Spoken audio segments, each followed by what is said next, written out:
Hey.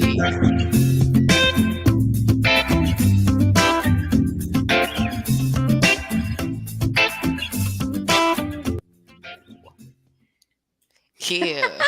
I try to do it different every time. You know, you don't want to do the same thing for 73 What? episodes. Right? Kind of getting our, in interplay, we say that often our bodies get in grooves. And so that's Mm, not a bad thing, but it's good to kind of play out of your groove sometime and mm, try something new I and like see it. what your body might like. So I love Okay. that. Got I it. love That that. was me doing the robot the other week. I haven't perfected the robot yet. I don't think anybody's complaining about it, but yeah, I hear what you're saying. How the heck are you, my friend? I'm good. I'm grateful to be here and taking it one day at a time. What about you? Right? The same. I really Yeah. enjoyed our last week off. And Yes. thanks for our listeners that are coming back. I Yes. went to the woods for Mm. my birthday and got some time off and, came back on the grid to the world being a little crazier than usual. So, Right. right? And that's why it's so important for us to be off, you know. Last week I was like, "Oh, we could have a show this week," and of course I always want us to have a show. But with the change in laws, I said, "You know what? It's a perfect week to rest because that's what we need to Right? do sometimes in moments like this. Is not to immediately jump up and run out the door. It's wait a minute, let me sit with this. Let me make sure I fill Exactly. myself up before I start pouring out." I love that. Should we do our intro before we jump Yeah. into a deeper dive about this? Let's do it. Let's do it. Let's do it. I am Shannon Mitchell, a Black millennial business owner, the founder of Sheila Glow, an all-natural handmade skincare company. I'm a champion for your natural self-care and business care. Hey, y'all, I'm Christine Gautreaux, a white social justice advocate, an international speaker, coach, and published author, and dancing social worker who helps you upgrade yourself and community care. Together, we are Women Connected in Wisdom, a podcast grounded in the 8 dimensions of wellness. And we like to get together every week for intentional conversations about how to be wise in business, relationships, and wellness. And talk about intersectionality a lot of times, right? Yeah, About yeah. where all these things cross over. I was literally at a campsite with Mm, my phone turned off when some people joined us and started telling me about the Supreme Court ruling and mm, started telling me about what was going on. And I didn't fully plug back in until Sunday and start to read everything and read the decisions and what was going on. mm. One thing a friend did send me. Do you ever read Anne Lamott? No. Okay, so she is a Christian writer, and I want, if you're open to it, Shannon, I want to read you what she wrote because first of all, Yeah. she cracks me up, Mm, and I thought you would really appreciate it. okay. She says, "We're all doomed. Resistance is futile." Oh wait, never mind. What I meant to say was, could somebody please send me the operating instructions? Oh, wait, never mind.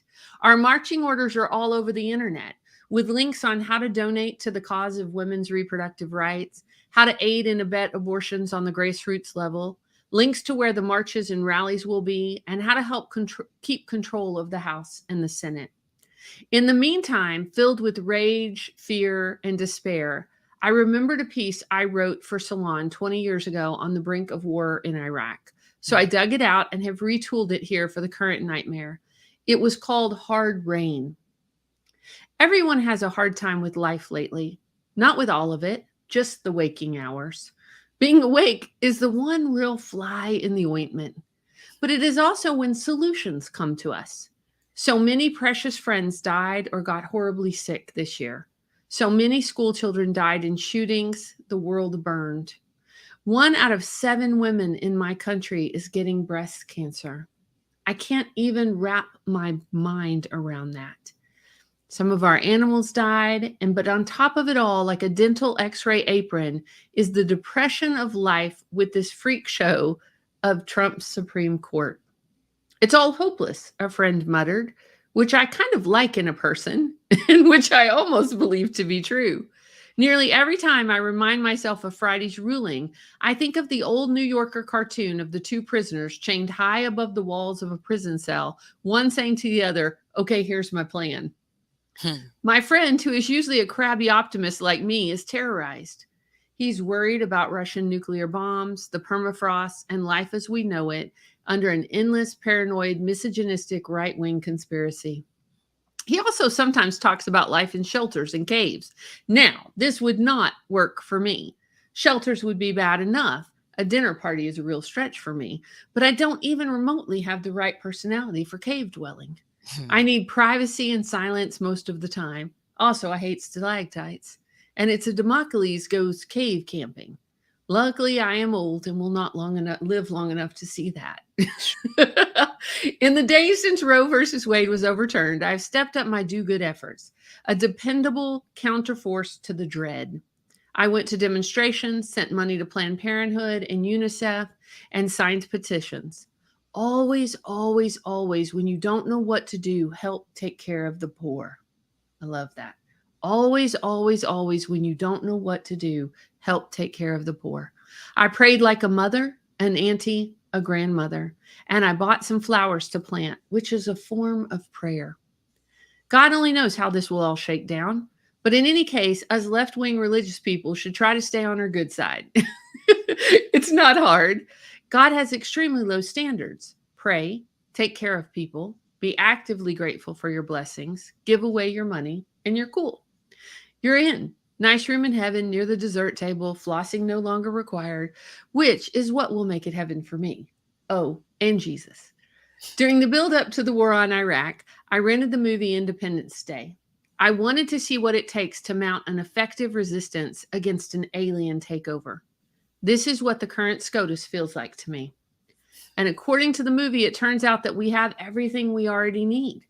We have a great cause, protecting the lives, health, and equality of women. We'll get a break or two in the next few months if we work like hell to hold on to the Senate and House. And we caught one alien, Clarence Thomas. He handed over the insanity codes when he announced his conviction that overturning Roe versus Wade is just the beginning. He took the lid off the stew pot so we could all peek in about how the aliens think. It was a big catch, and I started to feel hope again. And that because we had all these things in place, a cause, impending breaks, a big catch. Now all we needed was to get back to work. Maybe goodness would prevail. Maybe not, but probably. And as Molly Ivins wrote years ago, freedom fighters don't always win, but they are always right. John Lennon said, everything will be okay in the end. If it is not okay, it's not It's the not the end. end. And I Mhm. do believe this. I just do. I believe that love is sovereign here and goodness. I just do. So we push back our sleeves. We fight back, left foot, left foot, breathe. And I believe we can do it. Cinderella, I just do. That was from Anne Lamott, for those of y'all that are just tuning in. And I don't know, I read it and she made me laugh. She Yeah. made me cry a little. And it was like, yeah, like we have the ingredients. Yeah. And that's the biggest thing that gives me peace in all these situations is I have what I need. If I don't have it, I don't need it. What's for me is Right? for me, and nobody outside of myself can stop that. So when I think about all the different details that change, that stays the same, and I think that Mhm. helps me keep my peace of mind. Ah, it's a good way to Mhm. look at it. What are we Yeah. talking about today? What Oh, category of wellness are we talking about today? today we are talking about physical wellness. And physical wellness is the ability to maintain a quality of life that allows you to thrive in your daily activities without undue fatigue or physical stress. Physical wellness recognizes that our daily choices, habits, and behaviors have an impact on our overall health, well being, and quality of life. I love it. And Yes. I love our guest today. For those Mhm. of y'all that know the show, she's not going to be a stranger. Mhm. We first had her on the show back at episode 4. Woo-hoo. What? So She long was ago. she was our third guest, and Yeah. Dr. Sheila K. Collins came on to talk about emotional and mental wellness. And Mhm. we wanted her to come on today to talk about physical wellness for a couple of reasons. One, she's amazing and could talk about any dimension, but also she's one of the authors in the upcoming Women Connected in Wisdom book. And she wrote about the physicality of grief, a Mhm. dancer's reflection on the art of grieving. So Yeah. if you're ready, my friend, I'm going to read her bio and get her up on the stage. Let's do it. Let's do it. Sheila K Collins, PhD, believes that in facing life's toughest challenges, grief, loss, illness, disabilities, death of a loved one, we mature into who we truly are. Her writing, teaching, speaking, and improvisational artist performances offer thought-provoking insights, embodied practices, and art-based tools to help people deal with what life presents to them. Her award-winning book, Unbearable Loss and the Rituals That Heal, describes her journey with 2 of her 3 adult children and her best friend through their life-threatening illnesses and deaths, and the rituals that helped her family to heal. Using her background as a dancer, social work professor, therapist, and improvisational performing artist, Dr. Collins demonstrates in her online and in-person presentations how art-based tools have helped her and can help others live joyful, embodied lives. Her engaging, often humorous 2016 TEDx talk, When Death Threatens Someone We Love, demonstrates the challenge of being a caregiver to a loved one dealing with death-defying illnesses and the gifts presented in such circumstances. Her book for professional and family caregivers, revised with co-author Christine Gautreaux in 2017, is Still Point, a self-care playbook for caregivers to find ease, time to breathe, and reclaim joy.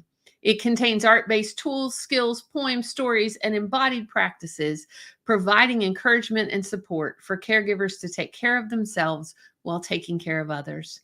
Since the pandemic began, these 2 authors have taught weekly classes online based on Still Point, attended by caregivers from all over the world. Dr. Collins' upcoming book is titled The Art of Grieving. Her blog, Dances with Everything, is available on her website at SheilaKCollins.com, which we'll put in our show notes. And the audio version of Warrior Mother, narrated by Sheila, is available wherever you get your podcasts. We want to welcome to the stage our friend and colleague, Dr. Sheila K Collins. Hi. Hey there. Great. How are you, my friend? I'm good. I'm good. Little catch in my throat, but I'm right. yeah. No worries. Whew. It's been a big week. Yeah. Yeah. Yeah. Yeah. Hi. When How you told feeling? me, Oh, go ahead, Shannon. no, go ahead. Sheila just came on stage. Go ahead, Sheila. No, I'm just glad to be here, and I'm proud of you ladies. My gosh, when we started out, I think, what is it? The usual podcast last 10 sessions. So you're way ahead of the curve at this point. You're on a roll. You're on right. That's what you want. Yeah. Absolutely. And we have met such amazing people along the way, and we want to stay connected to our folks who are like our crew. And you are definitely one of our crew. Yeah. So we wanted to bring you on to talk about physical wellness, to talk about the physicality of grief, because a lot of people I know, clients and communities, are grieving right now. Mm-hmm. You know? Well, that's one of the things that I've had a lot of personal grief in my life. And after you get a whole bunch of stuff, you know, you kind of say, well, what can I do with this? Or what am I supposed to do with this? And I learned so much from those personal journeys that I felt like, well, the way I think of it is you got to make art out of what happens to you, and you don't get to pick what it is. So that so that was trying to kind of look at what had happened to me and going through kind of looking for what was it that helped, what was it that didn't help, that sort of thing, and just increasing the understanding of grief and recognizing that it's something that, if we're lucky, we get to do all our lives and episodically all our lives. And you know, and maybe we shouldn't, maybe first of all, we should get better at it, you know, and get better at supporting one another through it. So that's where I'm going with the next book, and a lot with my blog. Well, and when you say if we're lucky, and that's, I think I understand what you mean, because you and I've had this conversation a couple of times, but I want to make sure our listeners understand that. we're lucky to grieve because that means we've had connections and we've had authentic relationships. And right? Is that what you're? Well, it's part of it. Part of it is we don't grieve, the really bad stuff. Usually we're like, thank goodness that's over with, or I'm glad that clown isn't around anymore.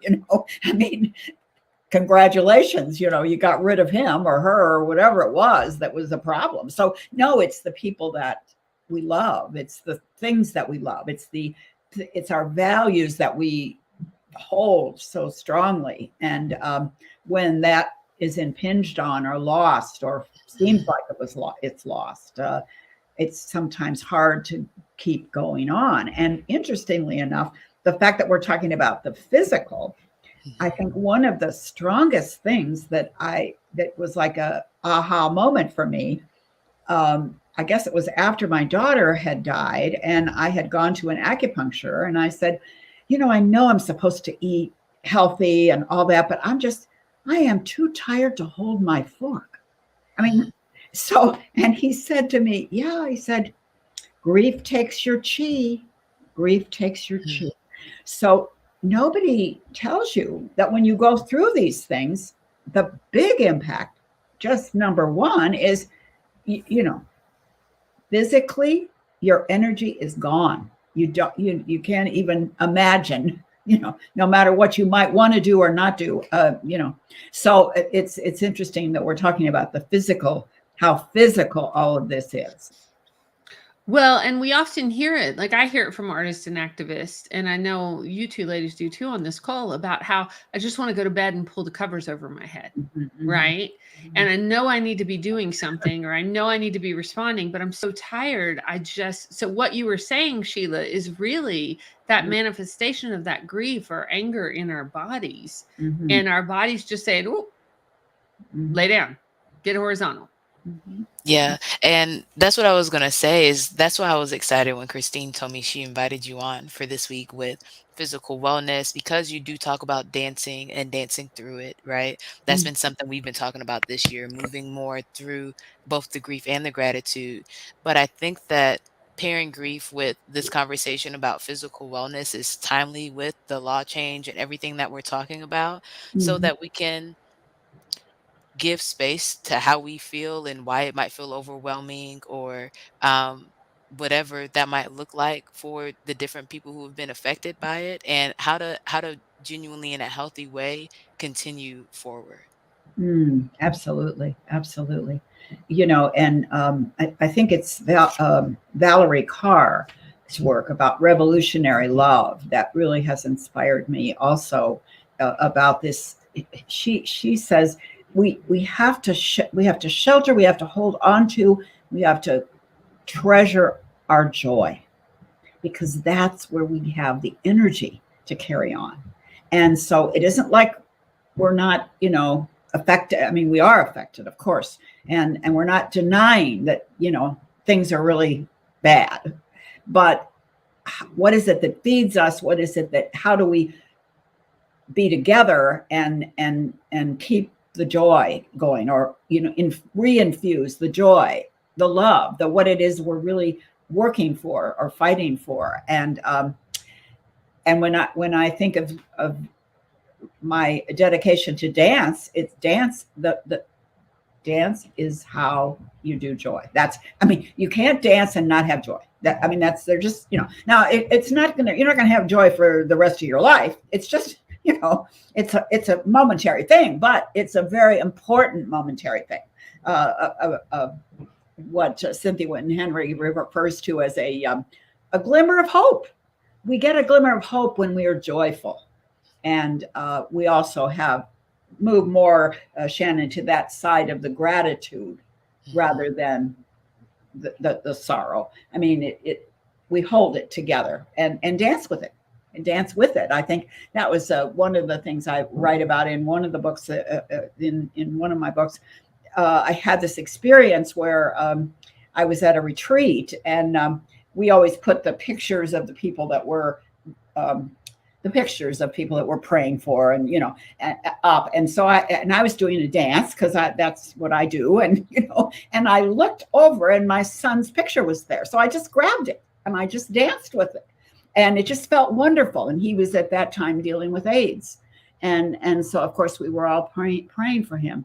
And after I was finished, one of the women, and Christine knows this woman, she said, you just demonstrated my religion. And I said, what do you mean? And she said, well, I'm a Sufi, and we're taught whatever life hands you, pick it up and dance with it.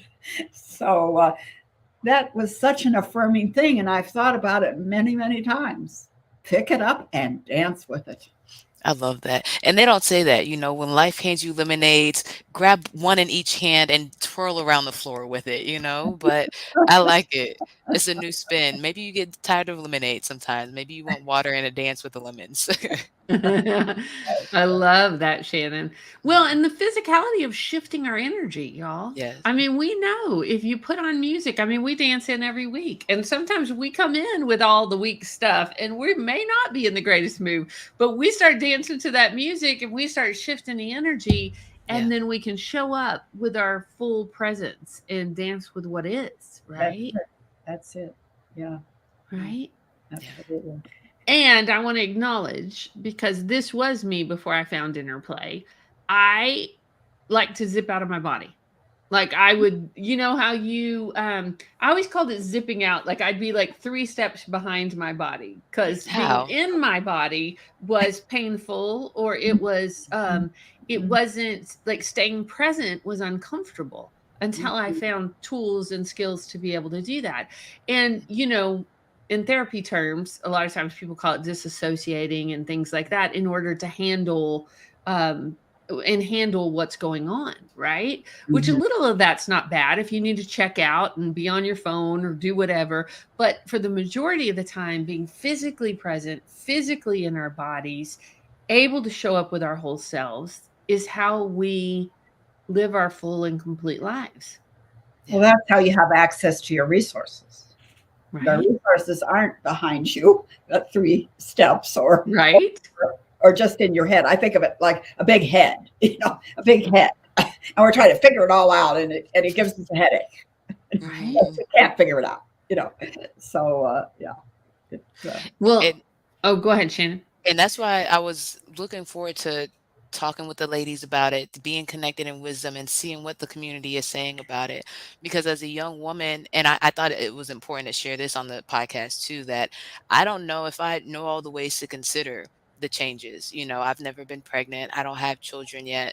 And that's been a great thing for me through COVID as we're building businesses and things like that. But as a woman who one day looks forward to having children, I'm like, how do I even wrap my mind around how to think about this?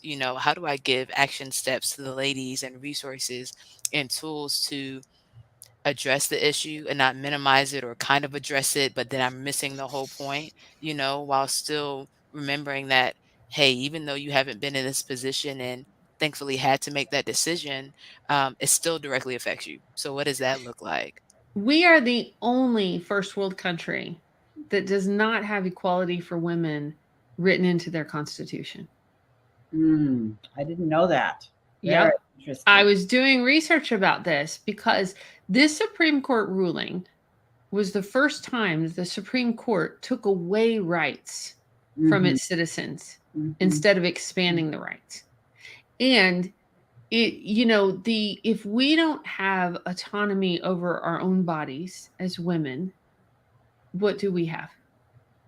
Right? It's interesting. I in the art of grieving, I postulate that grieving is an art that we can learn and get better at. And I also am saying that the arts can be very, very informative, can be very, very helpful because they often touch into bigger, more, I don't even know the word for it, like the bigger picture. The bigger historical picture. And so I just want to mention, I've written my blog about it this week in relation to this thing that's going on. And in grieving losses, we have to name them. It's important to name them. Sometimes people are grieving, they don't even realize it because they haven't really said, oh, hey, by the way, we just, this just happened or whatever, or something that is happening in the big world. And I'm not all tuned into it, but it's still affecting me, and physically, even in my energy. So anyway, I looked to the artist Margaret Atwood. And Margaret Atwood, of course, wrote The Handmaid's Tale. And I can read you a little section of, she said, I stopped writing it several times because I considered it too far-fetched. This notion that was the inspiration for it was in the 17th century. For that, it was that the Puritan religion was affecting the laws and the lives of New Englanders, taking away, their rights. So she says, so I consider this is too far-fetched. Then she says, silly me. Theocratic dictatorships do not lie only in the distant past. There are a number of them on the planet today. And what is to prevent the United States from becoming one of them? So if we have this feeling, it's not just about, as you're saying, Shannon, our small, which is important, I'm not saying, but to just realize how big it is, what we're up against. I mean, we gotta really name this here. Yes. And then she says that there is this little matter of state religion, which of course is forbidden by the Constitution. So these are her words, that which is a sin within certain religious beliefs is now to be made a crime for all. Whew, we have to take a big breath on that. So, because it's not really settled exactly when life begins and all this scientific, I mean, it's not. Right. So when people have their inspiration, and bless them for that, people need to live their life according to the rules that they feel make sense. But when you start inflicting them on other people who don't share those religious values, it's another deal. It's Absolutely. Yes. And I love reading. I love books, right? I have not read The Handmaid's Tale, but I did watch the show. I'm sure there's differences. But you got it. I mean, Right. You got the point of it, right? And driving through the city and just the states and the different places we traveled through COVID, that's exactly what I was thinking about. I was thinking about how the highways were shut down. They weren't able to travel. And I said, look at these empty schools and these empty buildings. I said, this looks like The Handmaid's Tale, So, and when we're talking about abortion and the laws changing and the restrictions to access, something that was a paradigm shift for me this past week is that I always think about abortion as a choice, right? Am I pro-life or what are the two different sides? It's pro-life Pro-life or and pro-choice. Yeah. a pro-choice, right? Those are the usual ways that I would think about it, those two sides. What I hadn't thought about is that this is treatment for certain conditions, and these conditions are not usually talked about. If somebody's pregnant or when they're due, what the gender of the child is are usually questions. When they're going to have children is usually the questions. But the conditions that women face throughout pregnancies and how we handle those and be well through those situations, I usually haven't heard us dive into. So that was something that I've been thinking about a little bit more this week too. Right. Yeah, I mean, women's health, right, is at the front of it. And it is women's health and women's privacy. Before we get off Margaret Atwood, I just have to give a shout out because I got to see her speak at the Parliament of World Religions in Canada, in Ontario, Canada. Yeah. And she is a Canadian treasure, right? She's a rock star, as she should be. She's written more than 50 books. Of fiction. I didn't realize that many. Like, she is a prolific writer and impactful. So Shannon, I hope you get to read it. That came out in 1985, and I read it, I think, first in college, and it was such a powerful, right? So powerful. And I know you're a huge reader. So for me, watching it, I watched some of it on television. It was painful. I mean, I'd watch, but it felt too real. Mhm. I think Mhm. this is more recent. When she wrote it, she was saying, well, this is, too crazy. I mean, this would never happen. And Mhm. it's like, it's happening. It's happening. It's Yeah. too Right. close. Yeah. And I mean, when we talk about history and what's happened, I have not, let's say I have not studied history enough to know if it did or did not happen. But when I think about slavery, it's not too far off. We're Mm. tracking the ovulation and seeing when we can reproduce, and let's go ahead and get it done. So that is what I thought about with reading the book. I said, let me watch so I can, I love making sure that I keep in perspective the different points of view of different lives, especially in the woman spectrum. So I love to watch it to make sure that I'm not naive in those ways, but to Mm. always the same way I am, just like an allergy or just like boundaries, mindful of what I take in. That's what I was thinking, Christine, when you said you should read it. I said, I don't know if I'll read Right? it right now. Right now, Yeah. it might not be Yeah. a good idea. Right, Right. right, Right. right. Well, one of the things, and we've talked on this show several times about still point and the Yes. 5 skills of self care. Hmm. And, one of the skills of self care is pulling out for a broader perspective and seeing how all the moving pieces of the parts. And I think about that when I think about this, because what Hmm. I start to do is I start to look at history. I Yeah. start to research what are all the moving parts of this? Why is this happening? How long has it been going on? And we're going to link into our show notes. Hmm. There is the history of where it came from. Um, I pulled it up and I don't know if I have it right in front of me, but it gives the history of when women's healthcare was taken from the midwives, from the wise women, from the herbalists, and the American Medical Association was established, all white men, the white male dominated patriarchy that started telling women what they could do or could not do with their bodies and started making it illegal to access certain things, right? So there's the history of that, of the white supremacy. There's also a history of racism in this. The first and I know we were talking about before the show, Shannon, and did you write down his name, the father of gynecology? Mm. I did I've got not it. write it down, but I can pull it up real quick. Right. So he was known to do experiments on black slaves and without anesthesia, like Mm. treating women as property and especially black women, and for his own curiosity. And some of these decisions are based in this historical thing of not treating women as equal and able to make decisions about their own body. Part of the thing in this video I was watching is about, when women are pregnant, they're hysterical and can't make decisions for themselves, Mhm. right? And that's why also taking the power away from their own selves. So it's really interesting when you start looking at it's interesting and terrifying when you start looking at the history and you start looking at that arc. Yeah, and his name is James Marion Sims.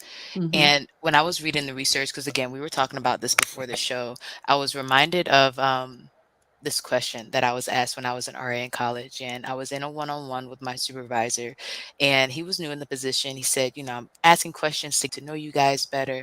If you could be born 100 years in the future or 100 years in the past, which one would you choose? I said the future. I said, okay, well, that was quick. Why so quick? And I said, well, I'm Hello. a right. Hello. Right. I'm a young black woman born in Birmingham, Alabama. No, thank you. Um, you know, and Mr. Sims here established one of the first, arguably the first hospital for women in Montgomery, Alabama. And so I'm thinking if it wasn't too far off from 100 years that I was being asked about, that he was in Alabama, and I probably would not have had consent. So when we think about it, and when we think about the dimensions of wellness, for me, I'm gonna be honest, I struggled with my response to the news because it almost wasn't there. Right? Because we have so much stuff that we're dealing with personally. We have to separate, and that's one of the skills of self-care, right? Sorting what's yours and what's not. And so for me, it was on the outer realm because I'm not planning for parenthood right now. I Mm. don't worry about having to make that decision. And so it's been a little further removed from Mm. my considerations on a daily basis. And so, um, Again, that's what I've been thinking about. Why is it removed, and how do I make sure that I have the consideration that I should, to be empathetic to myself and to my community? Because I know historically, as a Black woman, there's a list of things that we could talk about when it comes to concerns and things to be intentional about. Well, one of the things we can all do is vote. But we don't want to take that for granted, because sometimes that's being messed with too. But I think that part of the weirdness of this whole argument about the originalists going back to the Constitution to decide these issues, we weren't in the Constitution, the three of us for sure, and our ancestors. And women have only had the vote for 122 years. So when Abigail Adams said to her husband as he was going out the door, or I guess she wrote him a letter and said, "Remember the ladies." And he didn't. And they didn't. So we weren't in it. We weren't in it. Well, and go ahead, Shannon. No, go ahead, Christine. Well, and I was just going to say, and in the Constitution, it considers Black men, is it 3/5 of a person? Like, it does not acknowledge the humanity of Black men. Women were completely not in it. So, y'all, we got to affect some change here. Because you look at who are constitutionalists and who are looking at it's white, male dominated, that want to uphold the patriarchy as it is, and want us to keep living by those rules, because we're not in those rules, or they get to make the rules. So it Absolutely. And so when I think about physical wellness and the work that we're doing, right, to tool women with the resources and the stories and the Me Too, you're not by yourself, right? I think about our chapters, Sheila, you and dancing, because that's something I'm trying to incorporate into more of my days. And then Shayla Glow with the being intentional about what are your daily habits. The heart of Shayla Glow is really, they are not going to take care of you. It might be heartbreaking. You might feel some type of way about it. Tomorrow, they are still not going to be checking on you, and you've got to take care of yourself. So, and we have to take care of each other. Absolutely. That too. We have to take care of each other. Yeah. I saw where you changed my math. My math is not that great. So it's only 102 years we've had the vote. Oh my God. Okay. You were being more gracious than it really, I was just thinking about that, because we just celebrated the centennial, right? Right. Thanks, Eleanor, for calling that out, that it's 102 years, right? Yeah. That's not that long, y'all. There's people living that are 102 years old. Yes. Yeah. And that's what I think about, when our generation, the generations before, how long has it been since we've even had these options? Because the option to be available is one thing, then the literacy and the wisdom behind it, the experience, and especially passed down generational experience to be able to grow. It hasn't been that long for us to do that yet, which is why I see so much value in Women Connected in Wisdom, because you could do it by yourself, but why do that when we can all do it as a collective instead and get further quicker?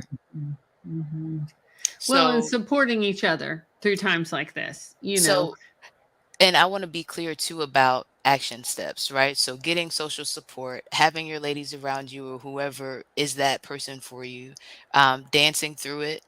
I think that if we're in, like Still Point talks about, if we're too logical or in our in our logical brain, dancing might be minimized, right? But emotion is energy, so get it out however you express it, and I think that's a definite healthy way to do it. What else would you say are action items to help somebody? I want to add on before we go to Sheila and get those action items. There's an African proverb. There's an African proverb that say hard times require furious dancing. Alice Walker has a book about that. She does. Yeah. Furious dancing. Furious dancing. Yes, furious dancing. Yeah. And you also put on the list vote, right, Sheila? What else would you say? Well, yeah. I mean, I remember when Obama was running, and I had a close African-American friend, a woman, and she said, "Oh, he's not going to ever get in." I mean, because it's so preposterous. They're not going to let him in, And so anyway, we had this sort of, and I said, no, we have some hope. That was his deal anyway. Hope. Let's not have it be a done deal, And so anyway, of course, we were supposed to be doing a conference in her town in Los Angeles, and so here it was that. Right before the election, and things were really, at the fever pitch.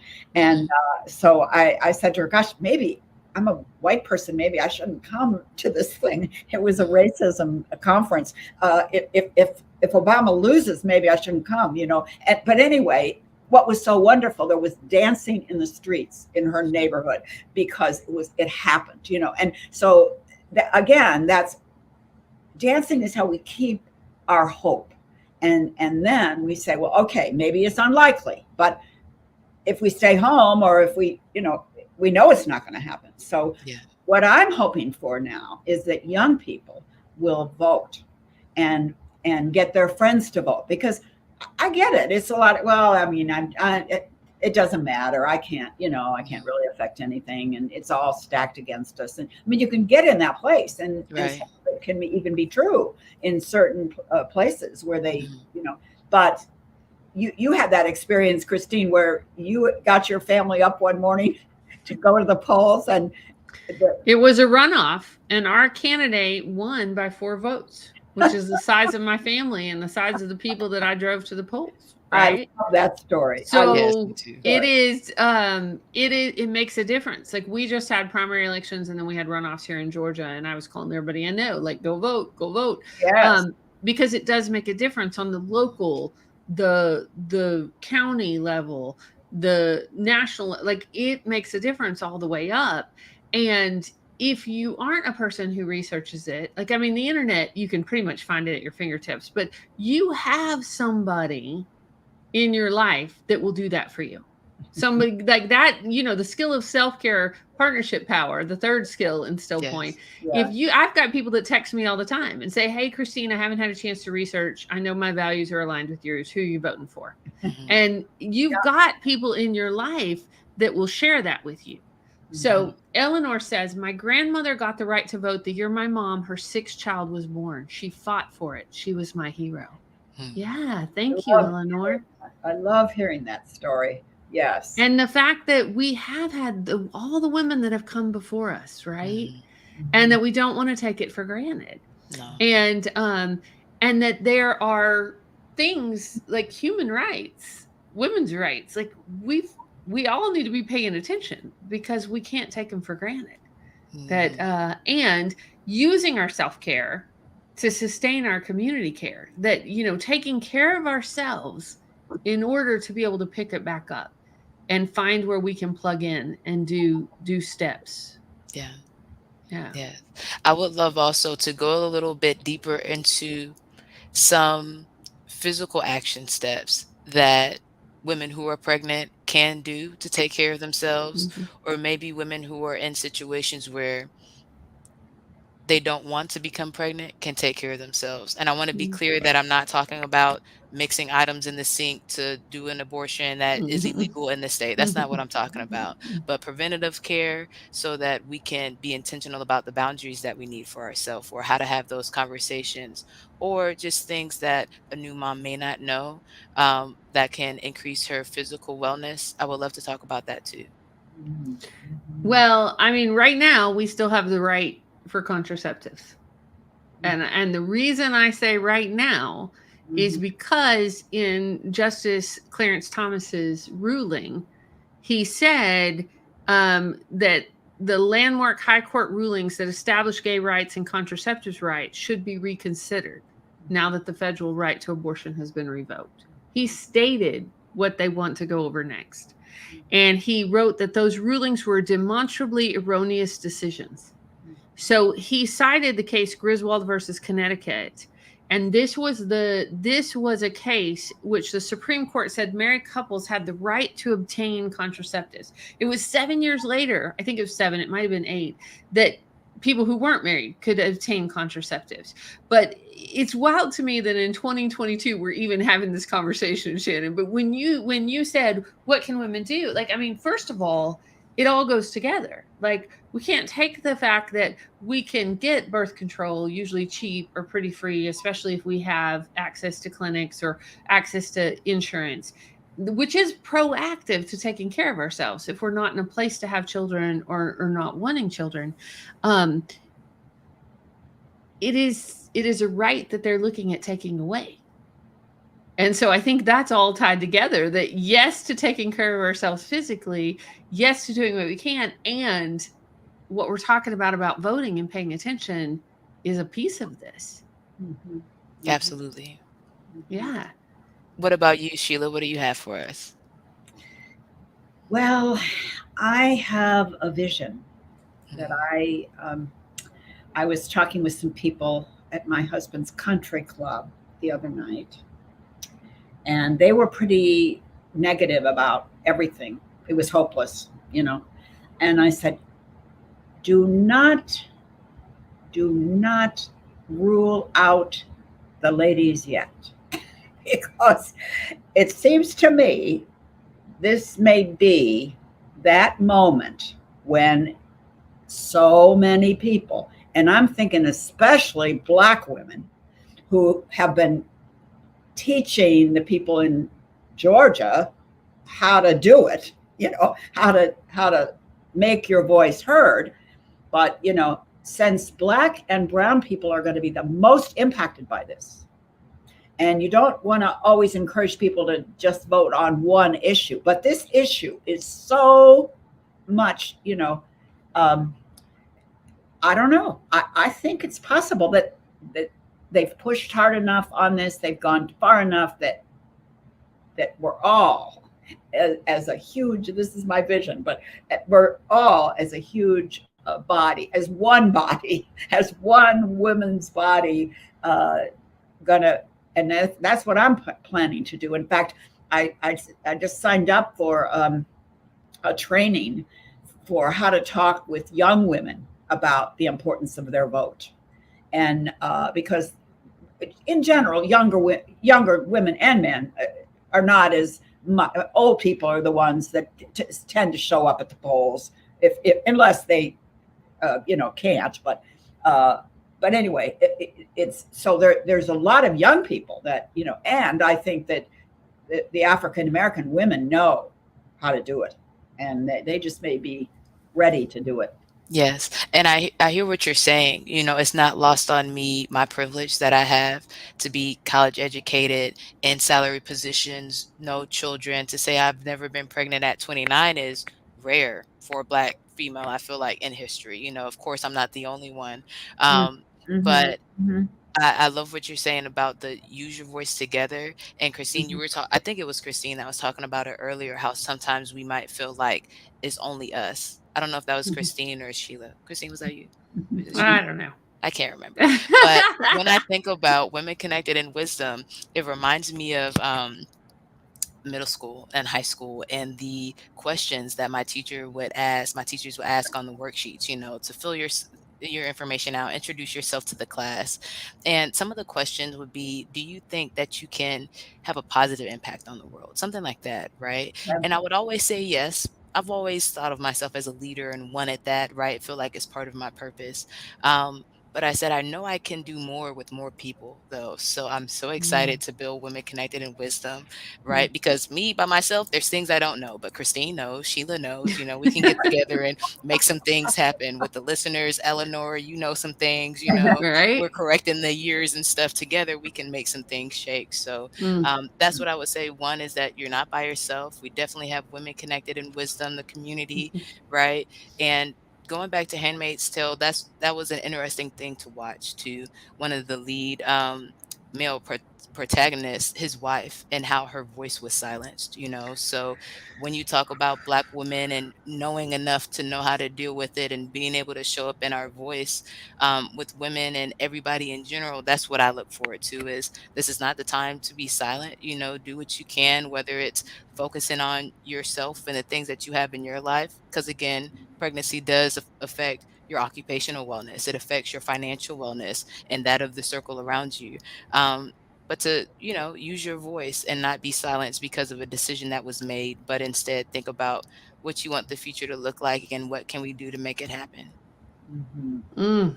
I Absolutely. think that's a great way to end this, Shannon, because I'm paying attention to time. And Yes. Sheila, thank you so much for being here today. Every show, and I think we were doing this back on show number 4 when you first came on, but we like to do a hashtag wisdom in action. We like to think about this conversation that we just had. And if you had to create a hashtag about what would your wisdom in action be from this conversation, what would that be?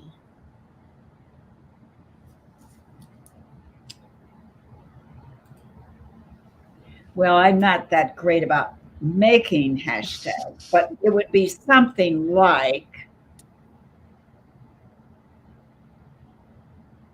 answer in November at the ballot box. Mm-hmm. Because it matters. It just so happens that lined up, it was one particular of the two parties. It was one particular party that was more responsible. Mm-hmm. And the worst of it is that even the people who were not in it went along with it. So it's time. It's time. It's time. So let's answer at the ballot box in November. I like that. Shannon, what about you?